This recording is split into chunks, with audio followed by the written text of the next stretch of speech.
السلام علیکم ورحمۃ اللہ تعالی وبرکاتہ۔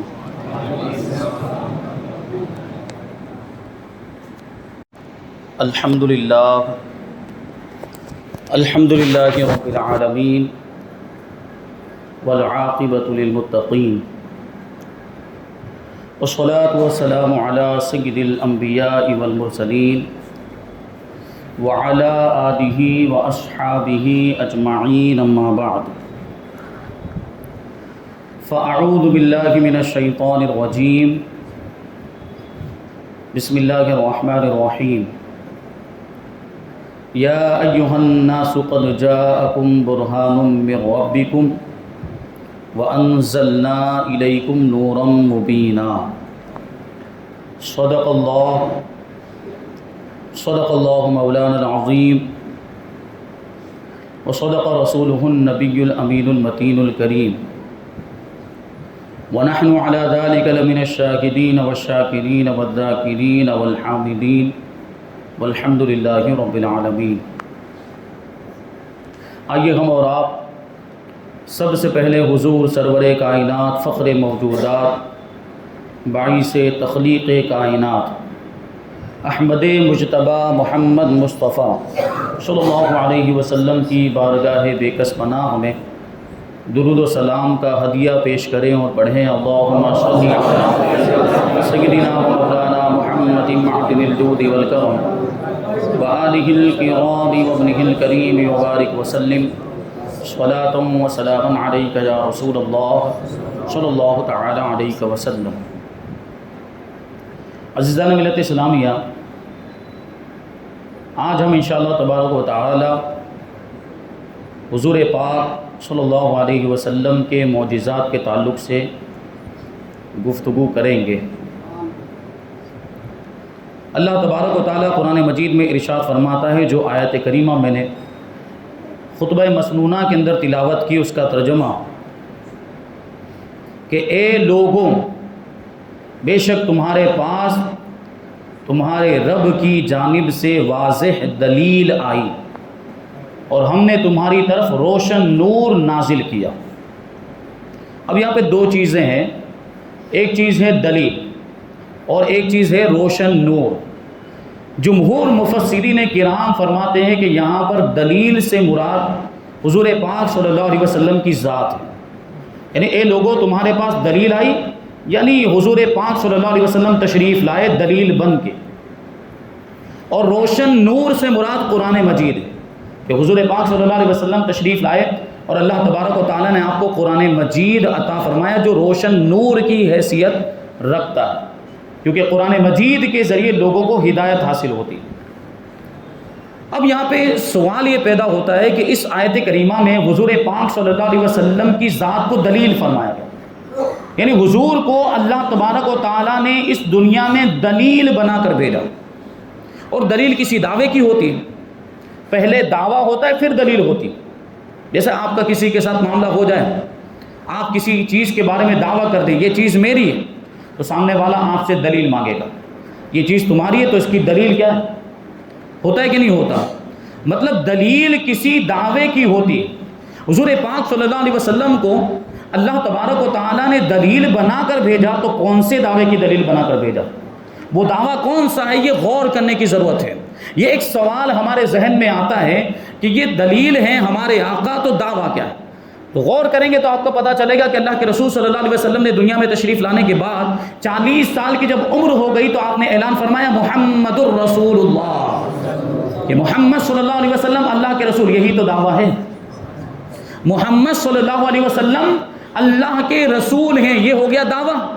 اب اسی دعوے کی دلیل بنا کر اللہ تبارک و تعالیٰ نے ہمارے نبی کو بھیجا۔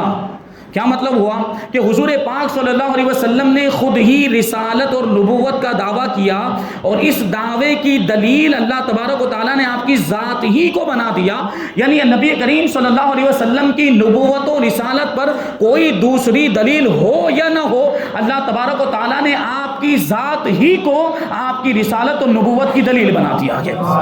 یعنی اگر کوئی چاہے کہ نبی کریم صلی اللہ علیہ وسلم کی نبوت اور رسالت کی دلیل کوئی اگر مانگے تو اس سے کہا جائے گا کہ وہ حضور پاک صلی اللہ علیہ وسلم کی ذات ہی کو دیکھ لے، اسے دلیل مل جائے گی۔ اب پتہ کیا چلا کہ محمد الرسول اللہ کی دلیل خود محمد الرسول اللہ ہی ہے۔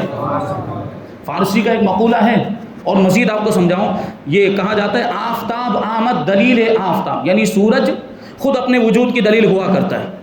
سورج اگر نکلا ہوا ہو، سورج اگر موجود ہو تو اس کے وجود پر کسی دلیل کی ضرورت نہیں پڑتی، بلکہ اس کا نکلا ہوا ہونا ہی، اس کا موجود ہونا ہی اس کے وجود کی دلیل ہوا کرتی ہے۔ وہاں کوئی اگر دلیل مانگے تو اس کو بے وقوف کہا جائے گا، بھائی سورج نکلا ہوا ہے، اب تجھے کون سی دلیل کی ضرورت؟ بالکل اسی طریقے سے نبی پاک صلی اللہ علیہ وسلم خود ہی اپنی رسالت اور نبوت کی دلیل ہیں۔ یعنی جس طریقے سے اگر کوئی سورج کو دیکھے تو ایک ہی نظر میں دیکھتے ہی اس کو سورج کے وجود کا اقرار کرنا پڑے گا، ماننا پڑے گا کہ سورج موجود ہے، ماننا پڑے گا کہ سورج نکلا ہوا ہے۔ بالکل اسی طریقے سے اگر کوئی ہمارے آقا حضور رحمت عالم صلی اللہ علیہ وسلم کو حق بی نگاہوں سے، یعنی حق دیکھنے والی نگاہوں سے دیکھ لے تو حضور پاک صلی اللہ علیہ وسلم کی نبوت اور رسالت کا اسے یقین کرنا پڑے گا، اور یہ حقیقت اس کے قلب و دماغ کے اندر یہ سورج سے بھی زیادہ روشن اور واضح ہو جائے گی کہ محمد صلی اللہ علیہ وسلم اللہ کے رسول ہیں، کسی اور دلیل کی ضرورت نہیں۔ اچھا، معجزہ کسے کہتے ہیں؟ معجزہ کا مطلب یہ ہوتا ہے عقل کو عاجز کر دینے والی چیز، جو عقل میں نہ آئے، عام طور پر جو چیز نہ ہوتی ہو، عادت کے خلاف ہو، ایسی چیز کو معجزہ کہا جاتا ہے۔ اور یہ معجزات اللہ تبارک و تعالیٰ اپنے نبیوں کو دلیل کے طور پر عطا کرتا ہے کہ انبیاء کرام یہ معجزات دکھا کر دنیا والوں کے سامنے اپنی نبوت اور رسالت کو ثابت کرتے ہیں۔ یہ ان کی نبوت اور ان کی رسالت کی دلیل ہوا کرتے ہیں معجزات۔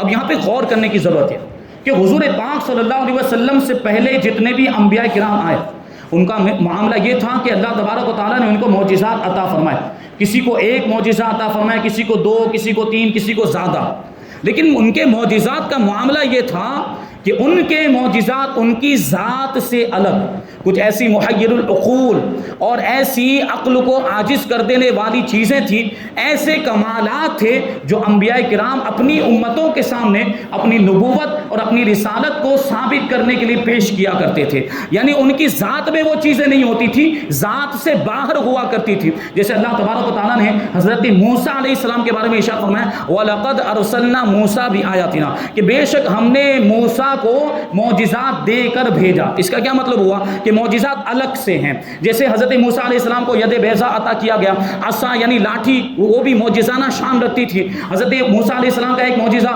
سمندر کا پھٹ جانا، دریا کا پھٹ جانا۔ حضرت موسیٰ علیہ السلام کا ایک معجزہ پتھر پر لاٹھی مار کر اس میں سے پانی کا چشمہ جاری کر دینا، یہ حضرت موسیٰ علیہ السلام کے معجزات۔ اسی طریقے سے بہت سے انبیاء کرام کو، جیسے حضرت صالح علیہ السلام کو اونٹنی کا معجزہ عطا فرمایا کہ ان کے لیے پہاڑ میں سے اونٹنی نکلی تھی، یہ بھی معجزہ دیکھیں تو ان کی ذات سے خارج ہے۔ اسی طریقے سے حضرت عیسیٰ علیہ السلام یہ مردوں کو زندہ کر دیا کرتے تھے، مادر ذات اندھوں اور کوڑیوں کو اللہ کے حکم سے شفا دے دیا کرتے تھے۔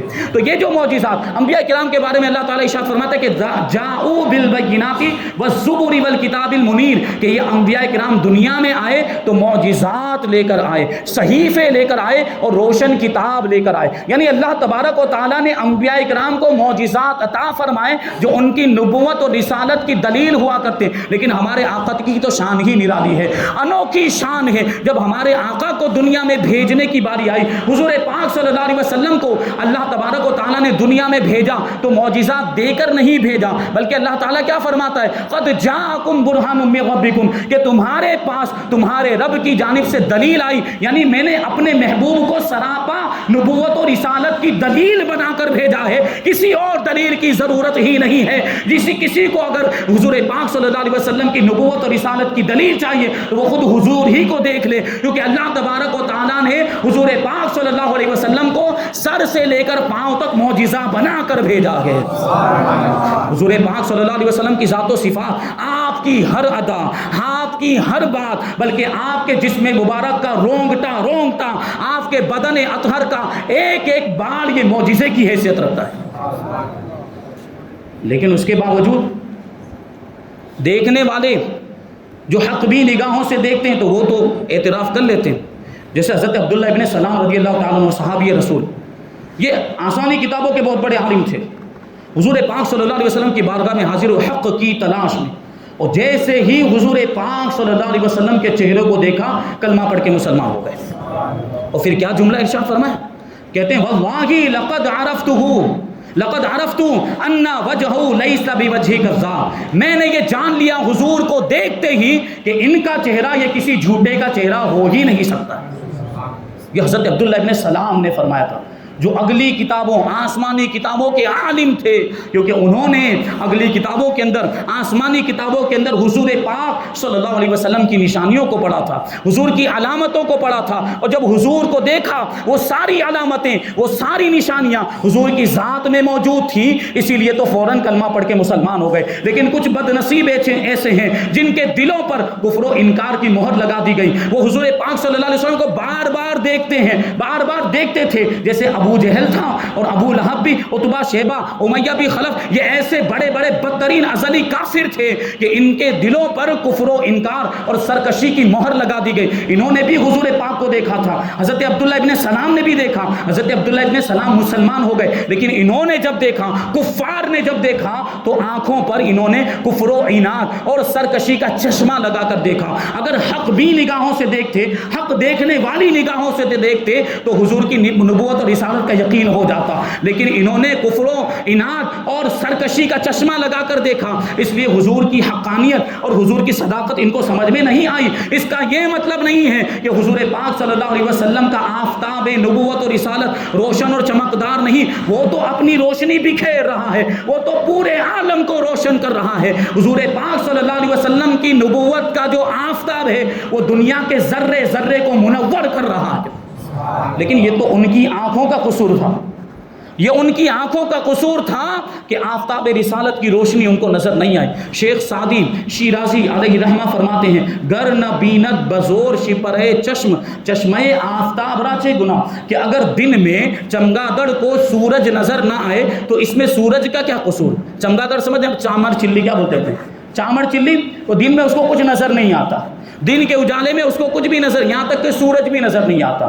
وہ اگر دن کے اجالے میں بھی سورج کو نہ دیکھ پائے تو اس میں کوئی سورج کا قصور ہے؟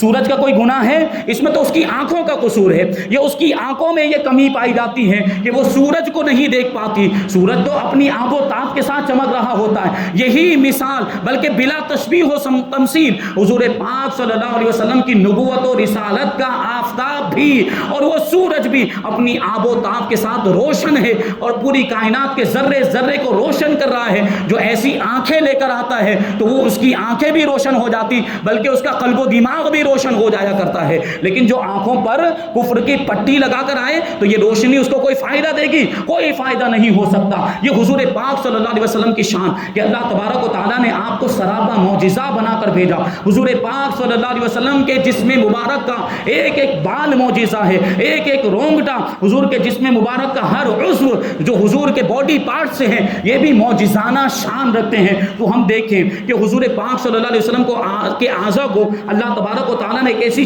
شان اعجاز عطا فرمائی۔ حضور کے جسم کا ہر حصہ ایک معجزے کی حیثیت رکھتا ہے۔ سب سے پہلے ہم حضور پاک صلی اللہ علیہ وسلم کی نورانی آنکھ کے بارے میں بات کرتے ہیں۔ کیسی نورانی شان اور کیسی معجزانہ شان! اللہ کے رسول صلی اللہ علیہ وسلم خود ارشاد فرماتے ہیں، انی ارا ما لا ترون، بے شک میں وہ دیکھتا ہوں جو تم نہیں دیکھ سکتے۔ یہ حضور کی شان۔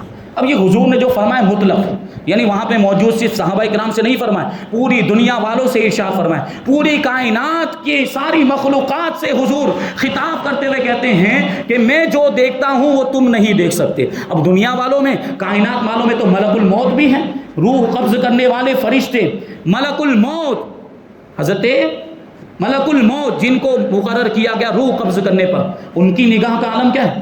ملک الموت کی نگاہ کا عالم یہ ہے کہ ہر وقت ہر جاندار ان کی نگاہوں کے سامنے رہتا ہے۔ کیوں؟ کیونکہ ان کا کام ہے روح کو قبض کرنا۔ تو اب اس کے لیے لازم ہے کہ جس چیز کے اندر روح ہوتی ہے اس کا انہیں علم ہو۔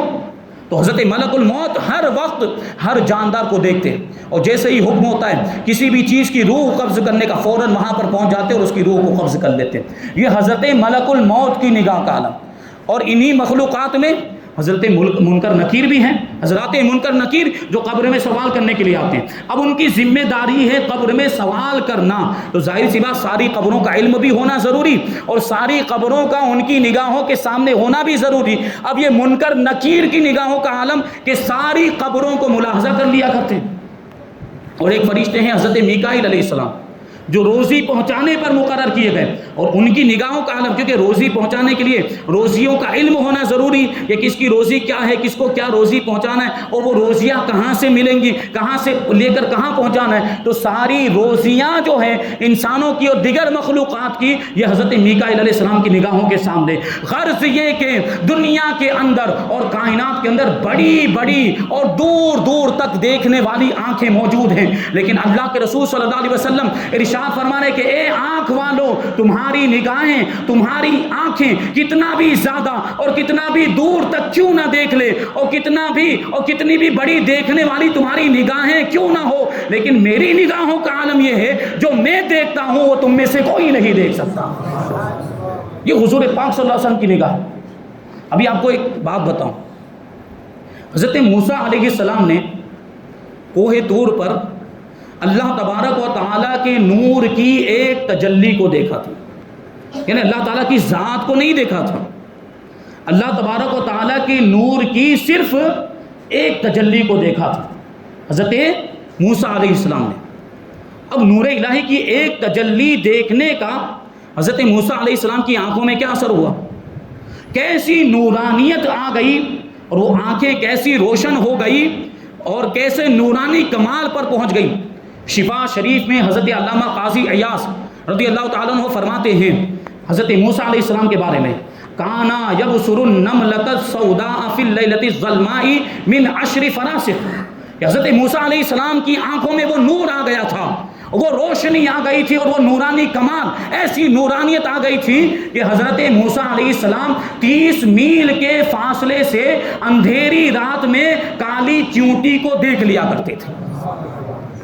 اندھیرے میں ایک تو کالی چیونٹی، کیڑی، وہ بھی کالی، اور رات اوپر سے اندھیری، اندھیرے میں نظر آئے، قریب سے بھی نظر نہ آئے، لیکن حضرت موسیٰ علیہ السلام 30 میل کے فاصلے سے ان کی آنکھوں میں ایسی طاقت آ گئی تھی، وہ کالی چیونٹی کو بھی اندھیری رات میں دیکھ لیا کرتے تھے۔ اب غور کریں، نقطہ اور پوائنٹ یہ ہے کہ حضرت موسیٰ علیہ السلام نے تو اللہ تبارک و تعالیٰ کے نور کی ایک تجلی کو دیکھا تھا، تو ان کی آنکھوں میں یہ کمال آ گیا، اور ان کی آنکھوں میں یہ نورانیت اور یہ روشنی آ گئی۔ ہمارے آقا نے تو اللہ تبارک و تعالیٰ کی ذات کو دیکھا تھا، ہمارے آقا کی نگاہوں میں کیسی نورانیت ہوگی اور کیسی طاقت ہوگی۔ اسی لیے تو فرماتے ہیں کہ میں جو دیکھتا ہوں وہ تم میں سے کوئی نہیں دیکھ سکتا۔ بخاری شریف کی حدیث، ایک مرتبہ نماز سے فارغ ہونے کے بعد کو کسی صحابی سے رکوع سجود کے اندر تھوڑی سی کمی رہ گئی ہوگی، تو نماز سے فارغ ہونے کے بعد نبی کریم صلی اللہ علیہ وسلم نے ارشاد فرمایا اقیموا الرکوع والسجود فواللہ انی لا اراکم من بعدی، اے میرے صحابہ رکوع و سجود کو درست طریقے سے ادا کرو، صحیح طریقے سے ادا کرو، خدا کی قسم میں تمہیں میری پیٹھ کے پیچھے سے بھی دیکھتا ہوں۔ ٹھیک ہے، امام جب نماز پڑھا رہا ہوگا تو اس کا چہرہ کدھر ہوگا؟ دیوار قبلہ کی طرف، اور مقتدیوں کی طرف کیا ہوگا؟ اس کی پیٹھ ہوگی۔ حضور پاک صلی اللہ علیہ وسلم نے دیوار قبلہ کی طرف چہرہ ہونے کے باوجود پیچھے نماز پڑھنے والے صحابہ کرام کے رکوع کو بھی دیکھ لیا اور سجدوں کو بھی دیکھ لیا۔ حضور پاک صلی اللہ علیہ وسلم جس طرح آگے ملاحظہ فرمایا کرتے تھے، پیٹھ کے پیچھے کی چیزوں کو بھی ملاحظہ فرما دیا کرتے تھے۔ یہ حضور کی نگاہوں کا معجزہ۔ بتائیے کسی کی ایسی آنکھیں ہیں؟ کسی کی بھی ایسی آنکھیں نہیں، کوئی بھی یہ دعویٰ نہیں کر سکتا۔ یہ معجزہ ہے حضور پاک صلی اللہ علیہ وسلم کا۔ اور آج جو ماہرین ہے نگاہوں کے، آنکھوں کے ماہرین، آئی اسپیشلسٹ جو لوگ ہوتے ہیں، اور فلسفے کے ماہر، سائنس کے ماہر، میڈیکل سائنس کے ماہر، وہ لوگ کیا کہتے ہیں کہ کسی بھی چیز کے نظر آنے کے لیے اس چیز کا نگاہوں کے سامنے ہونا ضروری ہے۔ لیکن یہ تو پریکٹیکل بات ہے، یہ پریکٹیکل بات ہے کہ کسی بھی چیز کے عام طور پر نظر آنے کے لیے اس چیز کا سامنے ہونا ضروری۔ یہ عام لوگوں کی آنکھوں کے لیے یہ اصول ہو سکتا ہے، عام انسانوں کی آنکھوں کے لیے قاعدہ ہو سکتا ہے، لیکن یہ کسی معمولی انسان کی آنکھ تھوڑی ہے۔ یہ تو سرور کائنات کی آنکھیں ہیں، یہ سید المرسلین کی آنکھیں ہیں، یہ نبیوں کے سردار کی آنکھیں جو معجزانہ شان رکھتی۔ اس لیے حضور آگے بھی ویسے ہی ملاحظہ کرتے تھے اور پیچھے بھی ویسے ہی ملاحظہ کر لیا کرتے تھے۔ اسی لیے تو صاحب مرقات نے کہا کہ ہیا من الخوارق التی اعطیہا، یہ حضور پاک صلی اللہ علیہ وسلم کے ان معجزات میں سے ہے جو معجزات آپ کو عطا فرمائے گئے تھے۔ اور اسی پر بس نہیں، اور آگے چل کر دیکھیں، رکوع و سجود تو نظر آنے والی چیز ہے۔ کیا مطلب کہ اگر یہاں کوئی نماز پڑھ رہا ہو اور ہم اس کی طرف دیکھ رہے ہوں تو رکوع اس کا نظر آئے گا ہمیں، ہم اس کی طرف دیکھ رہے ہیں تو اس کا سجدہ بھی ہمیں نظر آئے گا۔ لیکن ایک حدیث پاک میں اللہ کے رسول صلی اللہ علیہ وسلم ارشاد فرماتے ہیں کہ واللہ ما یخفی علی رکوعکم ولا خشوعکم، خدا کی قسم مجھ پر نہ تمہارا رکوع پوشیدہ ہے نہ تمہارا خشوع پوشیدہ ہے۔ یعنی رکوع کو بھی حضور ملاحظہ فرماتے ہیں اور خشوع کو بھی ملاحظہ فرماتے ہیں۔ چلے رکوع تو نظر آنے والی چیز ہے، لیکن خشوع کو بھی دیکھتے کا کیا مطلب؟ خشوع تو ایک دل کی کیفیت ہے، دل کے اندر جو خوف اور عاجزی کی کیفیت ہوتی ہے اس کو خشوع کہا جاتا ہے۔ مطلب کیا ہوا کہ آنکھوں سے نظر آنے والی چیزوں کو تو اللہ کے رسول صلی اللہ علیہ وسلم ملاحظہ فرما لیتے ہیں، لیکن جو چیزیں انسانوں کی نگاہوں سے پوشیدہ ہوتی، جو دل کی کیفیات ہوتی ہیں، جو عام طور پر نگاہوں سے دیکھی نہیں جا سکتی، اللہ کے رسول صلی اللہ علیہ وسلم دل کی ان کیفیات کو بھی ملاحظہ فرما دیا کرتے ہیں۔ اور آگے بڑھیے، ام المؤمنین حضرت عائشہ صدیقہ رضی اللہ تعالیٰ عنہ فرماتی یرا فی الظلماء کما یرا فی الضوء، کہ نبی کریم صلی اللہ علیہ وسلم اندھیرے میں بھی اسی طرح دیکھ لیا کرتے تھے جس طرح اجالے میں دیکھتے، یعنی حضور کے لیے اندھیرے اور اجالے کا کوئی فرق ہی نہیں تھا۔ جس طرح اجالے میں چیزیں نظر آتی، حضور پاک صلی اللہ علیہ وسلم اندھیرے میں بھی چیزوں کو دیکھ لیا کرتے، روشنی اور اجالے کی ضرورت ہی نہیں۔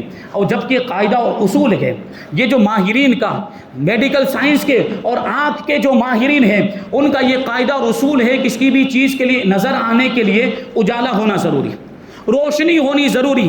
روشنی نہیں ہو، اجالا نہ ہو تو کوئی بھی چیز نظر نہیں آ سکتی۔ اندھیرے میں ہمیں چیزیں نظر آتی ہیں؟ نہیں نظر آتی، لیکن یہ اللہ کے رسول صلی اللہ علیہ وسلم کی آنکھوں کا معجزہ ہے کہ حضور پاک صلی اللہ علیہ وسلم اندھیرے میں بھی چیزوں کو اسی طریقے سے ملاحظہ فرما لیا کرتے تھے جس طرح اجالے میں ملاحظہ فرما دیا کرتے۔ یہ حضور کی آنکھوں کی حیرت انگیز باتیں، آنکھوں کے یہ معجزات، اور کتنی باتیں بتائی جائیں۔ اعلیٰ حضرت امام عشق و محبت امام احمد رضا خان فاضل بریلوی رضی اللہ تعالیٰ عنہ حضور کی آنکھوں کے بارے میں کہتے ہیں شش جہد سمت مقابل، شب و روز ایک ہی حال، دھوم و نجم میں ہے آپ کی بینائی کی، سمجھنے کی کوشش کریں۔ شش جہد سمت مقابل، شش جہد کا کیا مطلب؟ 6 ڈائریکشن، 6 جہتیں، یعنی یہ جو پورب پچھم اور اتر دکن اور اوپر نیچے، یہ 6 جہتیں ہیں۔ حضور پاک صلی اللہ علیہ وسلم کے لیے یہ 6 کی 6 جہتیں سمت مقابل کی طرح ہیں، یعنی جس طریقے سے ہم اپنے سامنے والی چیزوں کو دیکھ لیا کرتے ہیں، جو چیزیں ہماری نگاہوں کے سامنے ہو وہ چیزیں ہمیں نظر آتی ہیں۔ اللہ کے رسول صلی اللہ علیہ وسلم کی نگاہوں کی بینائی کا یہ عالم کہ سامنے والی چیزوں کو تو دیکھتے ہیں لیکن ادھر چہرہ رہتے ہوئے یہاں بائیں طرف والی چیزوں کو بھی دیکھ لیتے ہیں، دائیں طرف والی چیزوں کو بھی دیکھ لیتے ہیں، پیچھے کی چیزوں کو بھی دیکھ لیتے ہیں، اوپر اور نیچے کی چیزوں کو بھی ملاحظہ فرما لیا کرتے ہیں۔ شش جہد سمت مقابل، شب و روز ایک ہی حال، یعنی حضور پاک صلی اللہ علیہ وسلم کا رات اور دن میں دیکھنے کا ایک ہی حال ہوتا ہے کہ دن میں جو چیزیں ملاحظہ کر لیتے ہیں وہ رات میں بھی ملاحظہ کر لیتے ہیں، اندھیرے میں بھی دیکھ لیا کرتے ہیں۔ دھوم و نجم میں ہے، اب نگاہوں کی انتہا تو دیکھیں، نگاہوں کی بینائی کے عالم تو دیکھیں۔ دھوم و نجم میں ہے آپ کی بینائی کی، والنجم سے سورہ والنجم کی طرف اشارہ ہے، اور سورہ والنجم میں کیا بیان کیا گیا ہے؟ معراج کا واقعہ بیان کیا گیا، اور اس میں ذکر کیا گیا کہ نبی کریم صلی اللہ علیہ وسلم نے جب اللہ تبارک و تعالیٰ کا دیدار کیا تو کیا تھا وہاں پہ؟ ما زاغ البصر وما طغى، کہ حضور پاک صلی اللہ علیہ وسلم نے جب اللہ تبارک و تعالیٰ کو دیکھا تو نگاہوں کا عالم یہ تھا کہ نگاہیں ادھر سے ادھر پھری بھی نہیں تھی اور حد سے آگے بھی نہیں بڑھی تھی۔ یہ حضور کی نگاہوں کا عالم، جب حضور نے اللہ تبارک و تعالیٰ کا دیدار کر لیا تو آپ کی بینائی اور آپ کی آنکھوں کی روشنی اور نورانیت کا عالم کیا ہوگا؟ اور یہ تو قریب کی چیزوں کی بات کرتے ہیں۔ حضور پاک صلی اللہ علیہ وسلم تو سینکڑوں میل دور کی چیزوں کو بھی دیکھ لیا کرتے، اور سینکڑوں میل دور کی چیزوں کو دیکھنے کے تعلق سے بہت سارے واقعات۔ ایک مشہور واقعہ جو ہے جنگ موتا کا، اللہ کے رسول صلی اللہ علیہ وسلم نے حضرت زید ابن حارثہ رضی اللہ تعالیٰ عنہ کو امیر لشکر بنا کر موتا کی طرف روانہ کیا، سینکڑوں کلومیٹر کے فاصلے پر، تقریباً 1000 کلومیٹر کے فاصلے پر ہے مدینہ منورہ سے یہ موتا۔ اب لشکر کو روانہ کیا، حضور پاک صلی اللہ علیہ وسلم نے بھیجتے وقت، بخاری شریف میں یہ پورا واقعہ ہے، حدیث مانتے ہیں نا، بخاری شریف کی حدیث دو، یہ بخاری شریف کی حدیث، اس سے علم غیب بھی ثابت ہوتا ہے اور حضور کی نگاہوں کا معجزہ بھی ثابت ہوتا ہے۔ حضور پاک صلی اللہ علیہ وسلم نے لشکر کو روانہ کرتے وقت یہ کہا تھا کہ اگر زید شہید ہو جائیں تو جعفر اسلامی لشکر کے جھنڈے کو اپنے ہاتھ میں لے لیں اور وہ سپہ سالار بن جائے، اور اگر جعفر بھی شہید ہو جائیں تو عبداللہ ابن رواحہ اسلامی جھنڈے کو اپنے ہاتھ میں لے لیں، اور اگر عبداللہ ابن رواحہ بھی شہید ہو جائیں تو مسلمان جس کو چاہیں اپنا امیر بنا لے، یعنی جس کو چاہیں وہ اسلامی لشکر کا جھنڈا عطا فرمائے۔ دیکھیں یہ بات کیوں ہو رہی ہے، حضور پاک صلی اللہ علیہ وسلم دیکھ رہے ہیں کہ زید شہید ہونے والے ہیں، جعفر شہید ہونے والے ہیں، اور عبداللہ ابن رواحہ شہید ہونے والے ہیں، اسی لیے تو حضور نے یہاں پر یہ بات کو روک دیا، آگے نہیں ارشاد فرمایا کہ آگے جو امیر لشکر بنائے جائیں گے وہ بھی شہید ہو جائیں گے، نہیں، اس کا مطلب یہ تھا کہ ان 3 حضرات کے بعد جن کو مسلمان اپنا امیر لشکر بنائیں گے اللہ تبارک و تعالیٰ اس کے ہاتھ پر فتح عطا فرما دے گا۔ یہ واقعہ بعد میں ہونے والا ہے، لیکن حضور ابھی سے اس کی خبر دے رہے ہیں، علم غیب نہیں ہے تو اور کیا ہے، یہ حضور کا علم غیب۔ اب یہ لشکر روانہ ہو گیا، یہ موتا کے مقام پر پہنچ گیا، حضور پاک صلی اللہ علیہ وسلم مدینہ منورہ کے اندر موجود ہیں، وہاں پر موجود حاضرین جو صحابہ کرام تھے، اب وہاں پہ جنگ ہو رہی ہے اور حضور پاک صلی اللہ علیہ وسلم پورا میدان جنگ کا نقشہ ملاحظہ فرما رہے ہیں مدینہ منورہ میں بیٹھے بیٹھے، اور وہاں پہ جو صحابہ کرام ہیں وہاں کی پوری ساری کیفیت بیان کر رہے ہیں صحابہ کرام سے۔ حضور پاک صلی اللہ علیہ وسلم نے تھوڑی دیر کے بعد ارشاد فرمایا کہ زید ابن حارثہ شہید ہو گئے، اور اب جو ہے کہ لشکر اسلام کا جھنڈا حضرت جعفر نے اپنے ہاتھ میں لے لیا۔ پھر تھوڑی دیر کے بعد ارشاد فرمایا کہ جعفر بھی شہید ہو گئے، اور پھر تھوڑی دیر کے بعد ارشاد فرمایا کہ لشکر اسلام کا جھنڈا عبداللہ نے اپنے ہاتھ میں لے لیا، پھر فرمایا کہ عبداللہ بھی شہید ہو گئے، اور اب لشکر اسلام کا جھنڈا اللہ کی تلواروں میں سے ایک تلوار یعنی خالد ابن ولید نے اپنے ہاتھ میں لے لیا، اور اللہ تبارک و تعالیٰ نے مسلمانوں کو فتح عطا فرما دی۔ سینکڑوں میل کے فاصلے سے، سینکڑوں کلومیٹر کے فاصلے سے اللہ کے رسول صلی اللہ علیہ وسلم ملاحظہ فرما رہے ہیں، یہ حضور کی نگاہوں کا معجزہ اور یہ حضور کا علم غیب ہے، بخاری شریف کی حدیث۔ اور پھر صرف اتنا نہیں، دور دراز علاقوں کو تو ملاحظہ کر لیا کرتے تھے، بلکہ حضور پاک صلی اللہ علیہ وسلم تو پوری روئے زمین کو ملاحظہ فرما رہے تھے، اور زمین پر قیامت تک جو کچھ بھی ہونے والا ہے اللہ کے رسول صلی اللہ علیہ وسلم اس کو بھی دیکھتے ہیں، یہ حضور کی نگاہوں کا عالم ہے۔ حدیث پاک میں اللہ کے رسول صلی اللہ علیہ وسلم ارشاد فرماتے ہیں کہ اللہ تبارک و تعالیٰ نے میرے لیے زمین کو سمیٹ دیا، میرے لیے زمین کو سمیٹ دیا، فَأَنَا أَنظُرُ إِلَيْهَا وَإِلَى مَا هُوَ كَائِنٌ فِيهَا إِلَى يَوْمِ الْقِيَامَةِ كَأَنَّمَا أَنظُرُ إِلَى كَفِّي هَذِهِ، تو میں جو کچھ زمین میں ہے زمین کو بھی دیکھ رہا ہوں، اور زمین میں جو کچھ بھی قیامت تک ہونے والا ہے ان ساری چیزوں کو بالکل اسی طرح سے دیکھ رہا ہوں جیسے میں اپنی ہتھیلی کو دیکھتا ہوں۔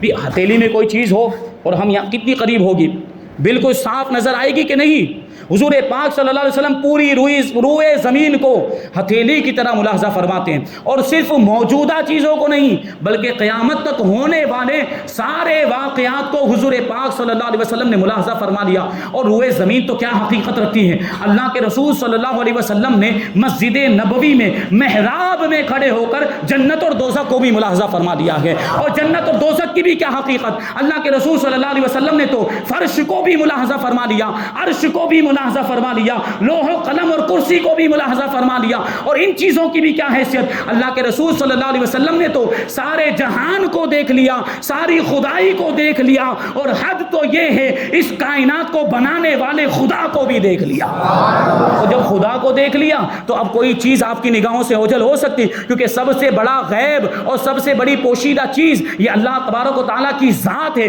جب اللہ کو دیکھ لیا تو اب کوئی چیز آپ کی نگاہوں سے پوشیدہ ہو ہی نہیں سکتی۔ اسی لیے تو ہمارے امام کہتے ہیں اور کوئی غیب کیا تم سے نہا ہو بھلا، اور کوئی غیب کیا تم سے نہا ہو بھلا، جب نہ خدا ہی چھپا تم پہ کروڑوں کروڑ۔ یہ حضور کی نگاہوں کا عالم، اللہ تبارک و تعالیٰ نے ایسی معجزانہ شان عطا فرمائی تھی۔ اب حضور کے مقدس کانوں کی طرف آتے ہیں کہ اللہ تبارک و تعالیٰ نے کیسی سماعت عطا فرمائی، اور کان بھی یہ حد اعجاز تک پہنچے ہوئے تھے۔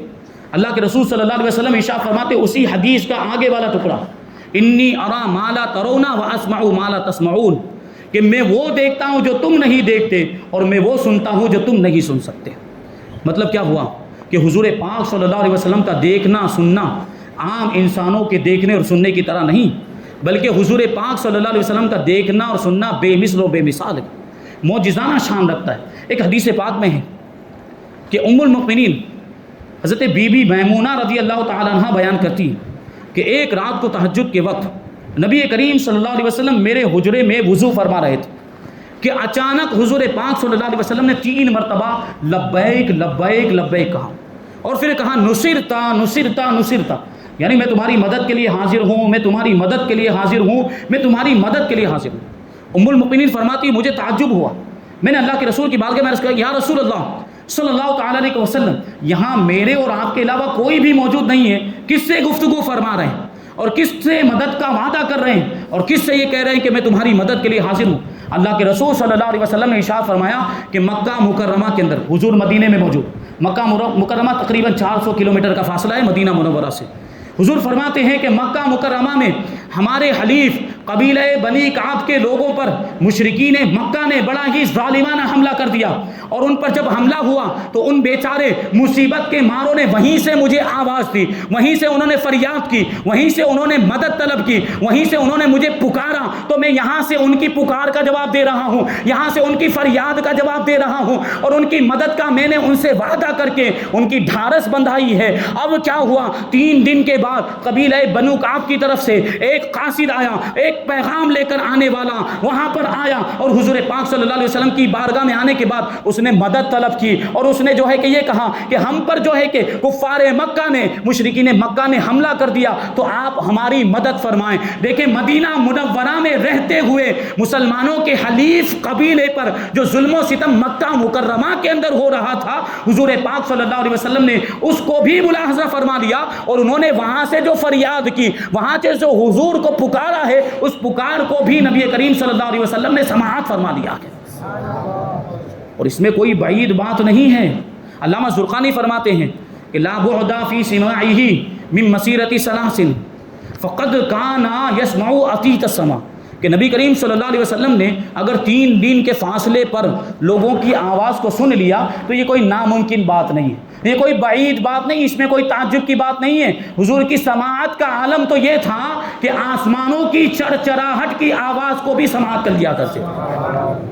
اور دلائل الخیرات کے اندر ایک حدیث پاک ایمان کو تازہ کر دینے والی حدیث، ہم حضور کے عاشق، حضور سے محبت کرنے والے، اور یہ حدیث حضور سے محبت کرنے والوں کے لیے حدیث پاک ہے۔ اللہ کے رسول صلی اللہ علیہ وسلم نے ارشاد فرمایا اسمع صلاۃ اہلی محبتی و تعرض علی صلاۃ غیرہم ارضا، کہ میں محبت کرنے والوں کے درود کو خود سماعت کرتا ہوں، مجھ سے محبت کرنے والوں کے درود شریف کو خود سنتا ہوں، اور دوسروں کا درود مجھ پر پیش کیا جاتا ہے۔ ابھی غور کرنے کی ضرورت، اللہ کے رسول صلی اللہ علیہ وسلم کے چاہنے والے، حضور سے محبت کرنے والے کیا ایک جگہ پر موجود؟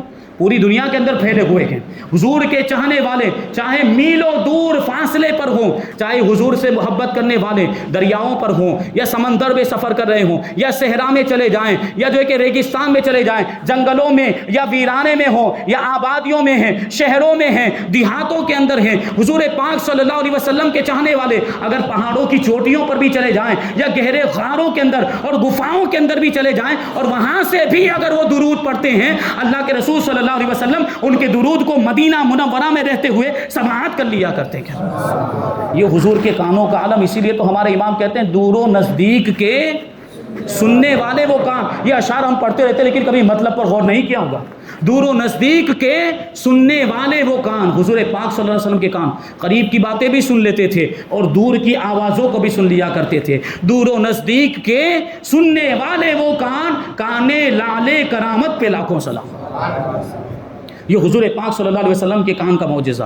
اب حضور پاک صلی اللہ علیہ وسلم کی زبان مبارک کو دیکھیں، حضور پاک صلی اللہ علیہ وسلم کی گفتگو، آپ کے کلام کو اللہ تبارک و تعالیٰ نے ایسی شان عطا فرمائی تھی کہ عرب کے بڑے بڑے فصحاء اور بلغاء جب حضور کا کلام سنتے تھے تو دنگ رہ جاتے تھے، تعجب میں پڑ جاتے تھے کہ یہ فصاحت و بلاغت، یہ اتنی مہارت ان کے پاس کہاں سے آ گئی، کیونکہ وہ فصاحت و بلاغت میں بڑے ماہر تھے۔ لیکن اللہ تبارک و تعالیٰ نے آپ کو جو فصاحت و بلاغت عطا فرمائی تھی وہ معجزانہ شان رکھتی کرتی تھی، اور جو چیز معجزہ ہوتی ہے دنیا کی کوئی بھی چیز اس کا مقابلہ نہیں کر سکتی. اسی لیے تو ہمارے امام نے کہا تیرے آگے یوں ہے دبے لچے فصحا عرب کے بڑے بڑے، کوئی جانے منہ میں زبان نہیں بلکہ جسم میں جان ہے. عرب کے بڑے بڑے کلام کے ماہرین، گفتگو کے ماہرین جب حضور کی بارگاہ میں حاضر ہوتے تھے، جو فصاحت و بلاغت پر ناز کیا کرتے، لیکن جب وہ حضور کا کلام سنتے تھے، جب حضور کی گفتگو سنتے تھے تو ایسے خاموش ہو جاتے تھے اور ایسے ساکت ہو جاتے تھے کہ لگتا تھا کہ منہ میں زبان ہی نہیں، بلکہ ایسا محسوس ہوتا تھا کہ جسم میں جان ہی نہیں.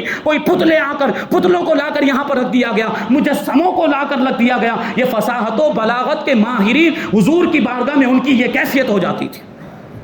کیوں نہ ہو حضور کے کلام کے بارے میں، حضور کی بات کے بارے میں اللہ نے خود ارشاد فرمایا وما ينطق عن الهوى ان هو الا وحی یوحى، کہ میرے حبیب جو کچھ بھی فرماتے ہیں یہ اپنی خواہش سے نہیں فرماتے، وہ جو کچھ بھی کہتے ہیں وہ وحی الہی ہوا کرتی. اور پھر اس زبان کی حکومت اور شان حکمرانی اللہ تعالیٰ نے کیسی عطا فرمائی، معجزانہ شان زبان مبارک کو. حضور جو بھی ارشاد فرماتے وہ معجزہ بن کے عالم وجود میں آ جاتا تھا. کیا مطلب؟ حضور جو بھی کہتے، جیسا بھی کہتے، اللہ تبارک و تعالیٰ ویسا ہی فرما دیا کرتا. ایک مرتبہ جنگ ذی قرد کے موقع پر، غزوہ ذی قرد کے موقع پر نبی کریم صلی اللہ علیہ وسلم اور صحابہ کرام نے ایک کنویں کے پاس پڑاؤ کیا. اس کنویں کا نام تھا بیسان. صحابہ کرام اس کنویں کے پاس گئے اور اس کا پانی چکھا. وہ پانی بہت کھارا تھا، پینے کے لائق بھی نہیں تھا.